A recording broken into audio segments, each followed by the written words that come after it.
Hello, thank you for choosing Cinco Tours. My name is Cameron Reynolds, and I'll be your tour guide this evening. Come with me as we take you through the Plaza Mayor and the Puerta del Sol. And now, guys, the Plaza Mayor. It was constructed in 1619, but when a fire broke out in 1791, it caused great damage. Juan de Villanueva, the architect, rebuilt and redesigned the plaza. Villanueva added granite vaults to the design. The Plaza Mayor once served as an execution place, bullfighting arena, and a place for games. Now, the Plaza Mayor has different purposes.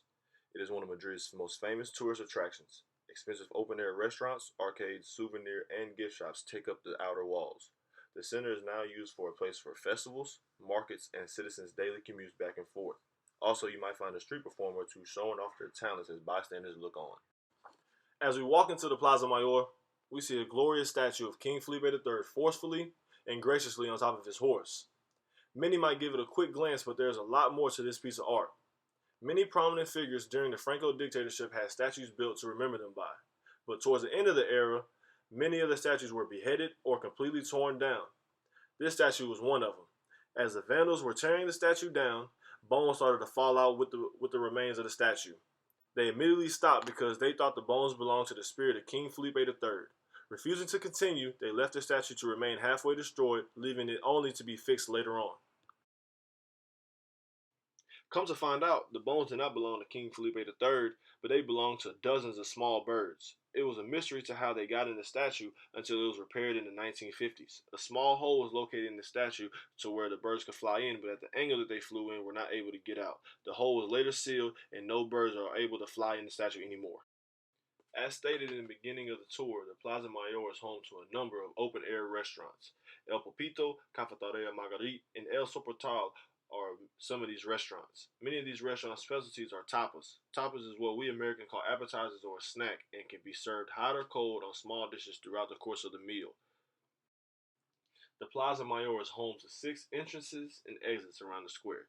Since this plaza was and still is a place where thousands of people go through a day, these entrances provide a smooth flow to get in and out. But be careful, with all these entrances, it is very easy to get separated from your groups and forget where you came from. So I advise you be mindful where you are and always be alert. As you can see, guys, street performers are all around us in the Plaza Mayor. You never know what or who you might see. There are Star Wars characters, a headless man, a fast Spider-Man, or the famous Be Still guy until you put money in the hat. Now let's go take a walk over here and let's go check out some of these gift stores and souvenir shops.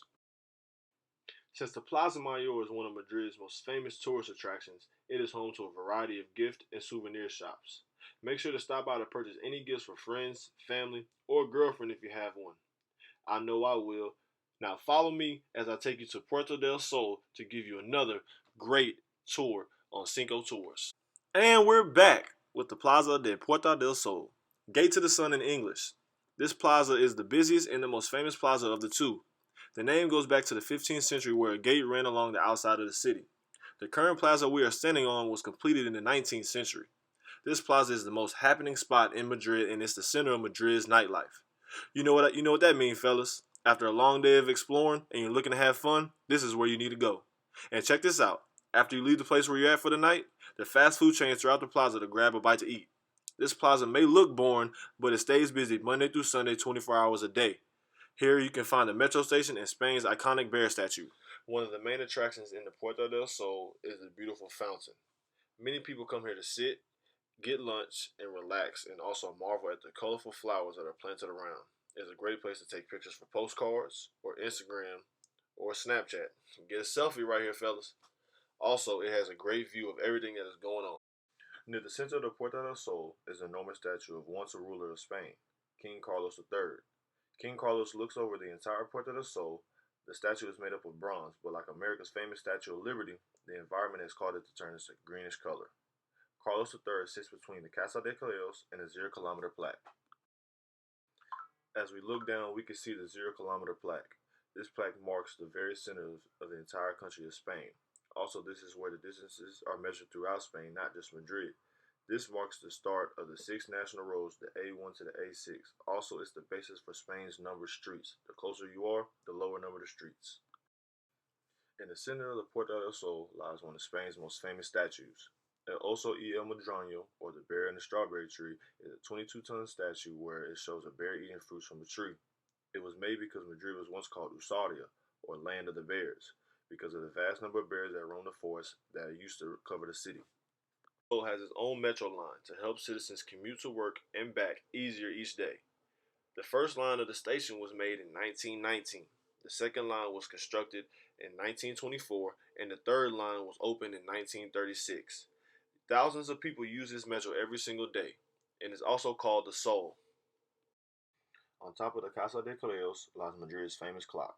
The clock lets everyone know what time it is when passing by, and also it is the main focus on New Year's Eve, and when the clock strikes 12, it lets everyone know to eat the 12 grapes.